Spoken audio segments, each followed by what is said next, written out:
Well, I'm Chris, and this is my how to fix and repair your Christmas lights video. So we are only dealing with incandescent mini bulbs, the most popular type of Christmas lights out there. So in this video, we're going to go a little more in depth. If you're going to be testing and troubleshooting electrical, you have to understand entirely what you are doing. We're not just going to plug this up to the socket, pull the trigger, and oh my God, the light started working. That's not going to teach you anything. This is an absolute 100% necessary tool. I got this for $11, half price after Christmas.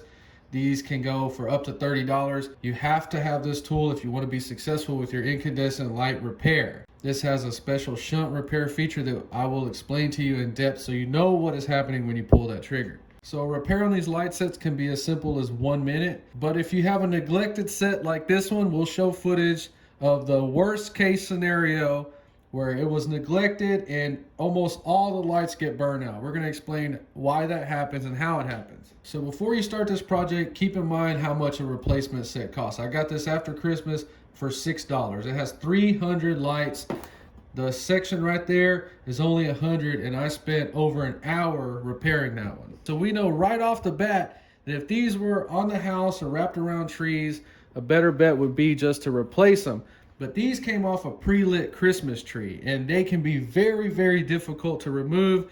It took me 30 minutes just to remove this section. So I repaired 3 of those 300 bulbs on my tree, and you can see how many bulbs needed to be replaced, and that's not all of them. We still have about 30 more that need to be replaced. I'm telling you that up front because you can open up a huge can of worms.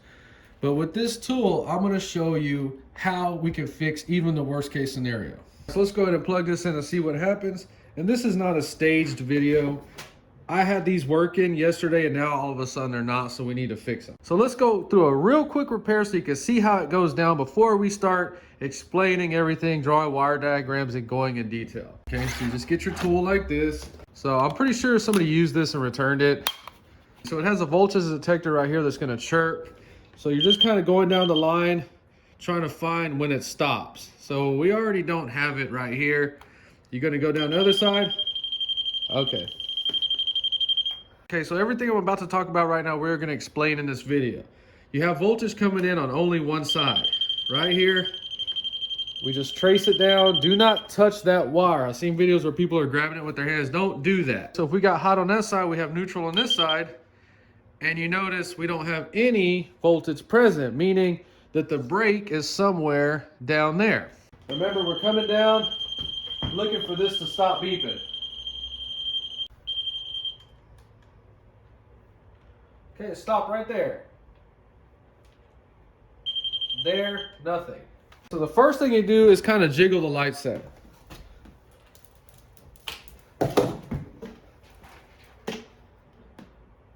Okay. Nothing. So we're going to go ahead and replace this bulb. Okay, we'll show this in depth in a little bit.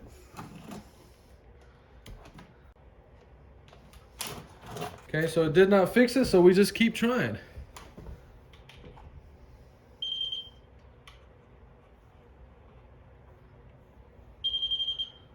Okay, so now I moved it down here.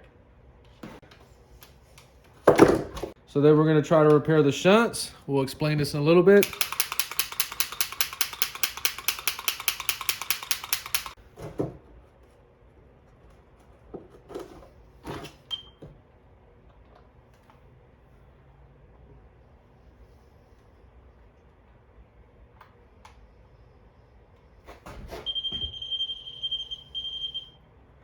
So this harness is being very difficult. We replace them, and then the bad bulb moves this way. All right, you see what just happened there. And you see how it only took us a minute to find it, and we found 2 bad bulbs. But if you look in the harness, we still have 1, 2, 3, 4, 5, 6, 7. So that brings us to the first and main point of these Christmas lights. You need to pay attention to them.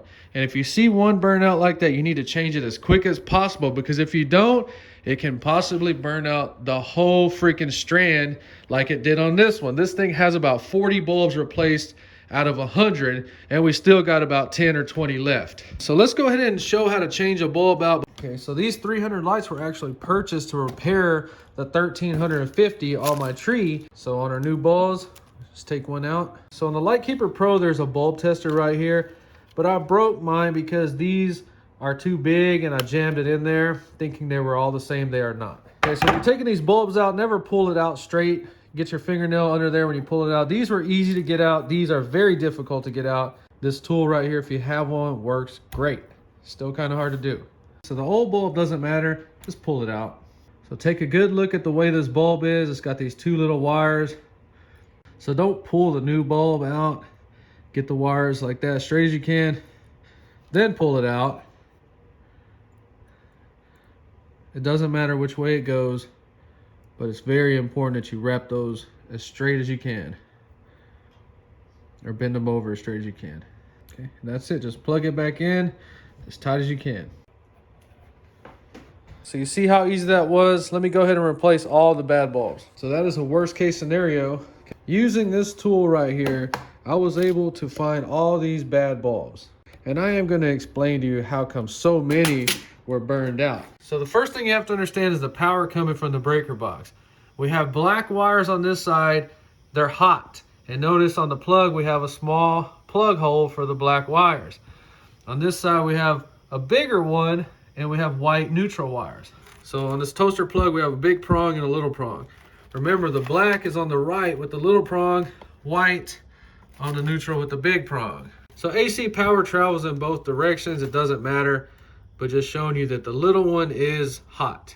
So disclaimer for all the nerds out there and keyboard warriors, I am not an instructor. This is not a test prep lecture video for college students. This is a DIY video. I'm a DIY guy that knows how to fix things in real life. If I get something wrong, I don't care about being corrected in the comments. I'm just trying to show you how to fix this, okay? So this is extension cord, just like the plug. We got the little one on the right indicating the hot wire. So we plugged it in, and how come this section works when there's no bulbs in any of these? Well, the first thing you need to know is these lights are ran in sets of 50. That's why we have 3 bundles of 50, 3 circuits of 50 lights. All right, so if we check the power coming in, we got 120 volts. So what they do is literally divide the voltage down by 50 and connect those lights in series. So 120 volts literally divided by 50 is giving about that voltage to each bulb. So 3 groups of 50, the reason this one works is because these are 3 separate circuits ran in parallel. Okay, but then each bundle of 50 is ran in series. That's why when we take one out, they all go dead. So on the wall plug, remember we had the little one for the hot wire. The hot wire is the one that's gonna have the voltage in it. So this plug has 2 small ones, so we can send hot in both directions. Remember that. It's very, very important to understand that this plug can be flipped either way. So hot's gonna be over here. You see we got voltage. Neutral doesn't have any voltage in it right now. Okay, but if we flip this around, now this becomes neutral and this becomes hot. This is very important whenever you're chasing down bad bulbs. Voltage, no voltage. Okay, so I was watching some videos and the guys are telling you to check voltage like this. That is one of the most ignorant things I've ever seen in my life. Now, I make mistakes on my videos too, but that right there is just going a little bit too far. You don't want your hands anywhere near this or your body whenever you're trying to sense voltage in a wire. So another thing to be aware of is you have fuses inside this plug for each side. So if you're trying to detect voltage and nothing happens, unplug this and see right there, take your finger, slide that and expose the fuses right there. So just get them out. And you can usually look down there and see if it's complete or broken, but this actually has a fuse tester. There you go, fuse is working. It's easier to check them with the multimeter. Put the diode on for continuity and make sure power is off when you're testing this. This will shock the crap out of you. So no resistance there, no resistance there. So fuse check, good. Okay, so this is what plugs into the wall or breaker box, and those fuses will pop when you overload this, like you put too many strings of lights, or for example, you plug a vacuum cleaner in here and turn it on, you'll probably pop these fuses. So now we need to understand the wiring.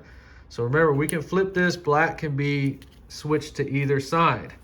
Now notice we only have 2 wires coming here to the first bulb, but then you have 3 in the light set. What is going on here? So you got to be careful who you listen to, because a lot of people will say if it's got 3 wires in there, that means they're ran in parallel. That's not what that means. So let's draw a wire diagram of how these lights are ran. So your lights can be wired a little bit different. That set on the pre-lit tree is in fact wired different, but we're just going over the basic wiring for this video. So remember, our plug only has 2 wires coming off of it. So we're only drawing 4, but this is supposed to represent 50 bulbs.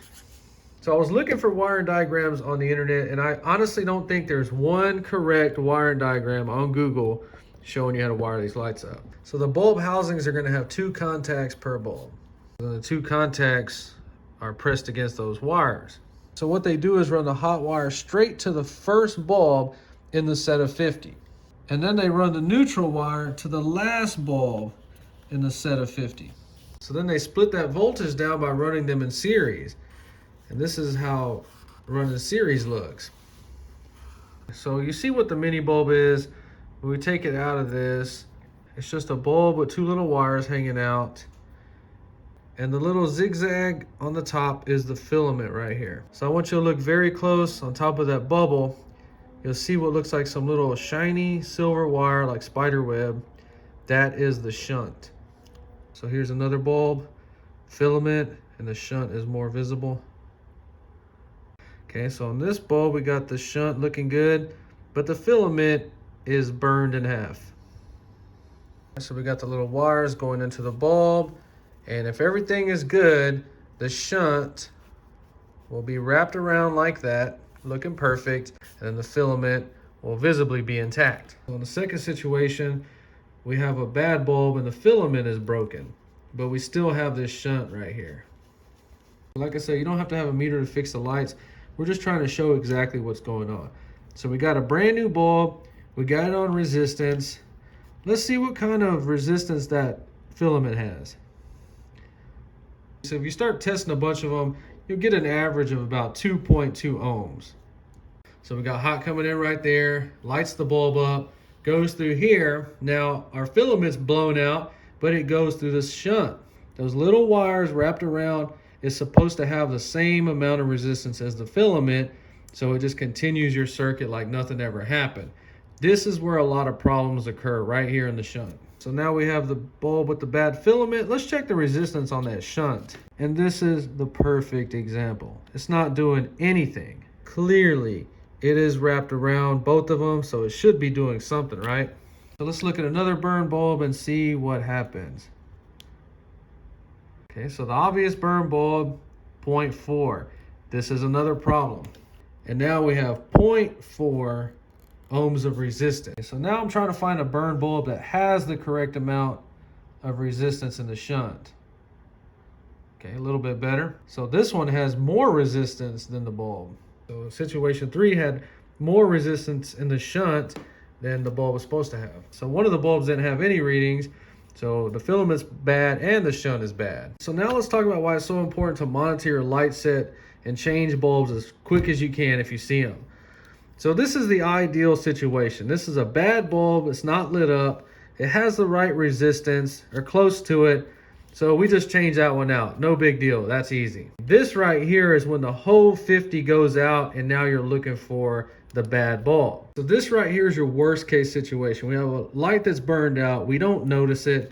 The shunt doesn't have as much resistance as the normal filament. So what it's doing is it's sending more voltage to each light. And if you have one, it probably won't hurt it. But if you have 3, 4, 5 burned out lights with less resistance than the filament, it's going to send more voltage across all of them. And guess what? It's going to burn them all out. So in this situation, the bulb's burned out, but we have more resistance than the filament. So this is actually going to dim your row of 50. It's not going to burn anything up, but that's why we need to find those bad bulbs and get them changed ASAP, because eventually they're going to all do this right here. They're all going to be screwed up, or you're going to be changing a whole bunch like I did, or just buying new sets. For anybody out there that's thinking this wiring diagram is not correct, so at the first bulb, they actually have 2 wires, and the hot wire goes all the way over here. Okay, and then the last bulb is going to have 2 neutral wires, and then all it's doing is sending them to the next circuit, just like that. Notice we have 2 wires there. So in between each of the 3 circuits, we only have 2 wires. 2 wires right there. So we're gonna simulate some of these, but now let's talk about what happens when you pull this trigger. So it's like that piezo or piezo. It's literally smacking the crystal and you can see voltage coming out. And it's supposed to make around 8 volts. So you are plugging this into one of these light sockets like that. You can do this plugged into the wall or not. All it's doing is it's taking that spark and increasing the voltage through the series circuit. Pull the trigger on this 30 times and it's trying to repair. It says it welds or attempts to weld these little shunts. Okay, so if we had less resistance right there, so now we increase the voltage in the series circuit to, let's say 5, 6, 7 volts. And it's attempting to make these contact or weld together. And if we can weld that together and make it touch better, we're going to increase that resistance. Now our resistance, let's just say, goes up to 1.4. That's a lot better. So our lights were sending more voltage. Now they're sending about the right amount of voltage. Okay, so we repaired that one. We're still pulling the trigger. And it's not really going to do anything to this one. It just has that much resistance. That's why we should have pulled the bulb and changed it when it first went bad. Okay, so that one's good. We go to the next bulb, it's burned out, and our shunt is not making contact or it's damaged. We looked in there and clearly it was wrapped around, but for some reason it's not making contact. So pulling that trigger, we've seen that little spark jumping, and that's what it's gonna try to do right here and try to connect these. And that's why when you pull that trigger, it's repairing this or welding it back together, jumping the arc, and that's why sometimes you'll see them just come back on, all the lights, or it'll come back on and go off. So obviously if the filament's bad and the shunt's bad, that's when you have to trace the bad bulb down the line. So another thing on the shunt repair, you can actually plug it in like that. And it doesn't matter how many times you pull this trigger, you're not gonna hurt anything. I pulled the trigger about 500 times repairing that pre-lit set. But we're gonna simulate it to show you why switching these back and forth is so important. All right, so we got the bulb with the bad filament. Let's go ahead and hide it in here. There you go, the shunt works. Remember, I told you I pulled that trigger 500 times in the other set. So repairing the shunt is a real thing. So this is a brand new bulb and I'm just gonna rip the wire off. And I don't like wasting stuff and I feel bad doing this, but I have to. Put it in there, we're not even gonna know. God dang it, you seriously. So that's what happens when you learn how to do stuff. Now I can't get them to not work. No way this is gonna work now. If it does, I'm deleting my YouTube channel. All right, and I'm serious, I've already lost it. I don't know where it is. The reason it's so important to switch them is because when you're looking for voltage, you can have power coming in from this side and trace the bad bulb this way, switch them, and then you can actually trace it from this side. You're just trying to narrow it down. So let's see what happens roughly. Voltage, voltage, voltage, voltage. See, what the heck, look. So if we come from this way, it should not do anything. Look, check that out. Can't make this up. Okay, notice we don't have our hands like this because our hands make a great insulator. Not how you do it. Switch them. And magically, power is going to start coming in from this side. Really? Uh-oh, somewhere right there. This side, nothing. So then obviously you spread things out a little bit. Check it. Nothing right there. That's our bad bulb, possibly. Okay, and I'm just switching it.